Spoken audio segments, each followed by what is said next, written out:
This to me is proof that something the most simple things are the most beautiful things in life. Like this roti pizza, which I make almost every time when I'm craving something really nice, but I don't want to put in too much effort. All you have to do is just layer your roti with some cheese, pizza pasta sauce, and the veggies you have in your fridge. I have taken capsicum, tomatoes, paneer, and onions.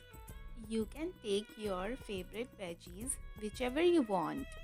Then sprinkle some pizza seasoning, layer of cheese, some salt, black pepper,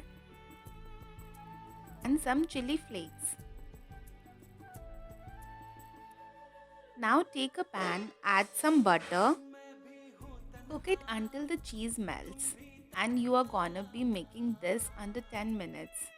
And the second you have the first bite, you are going to be so proud and happy.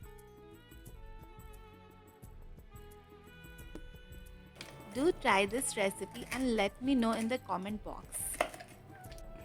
For more videos, do like and subscribe my channel. तब तक के लिए हर हर महादेव.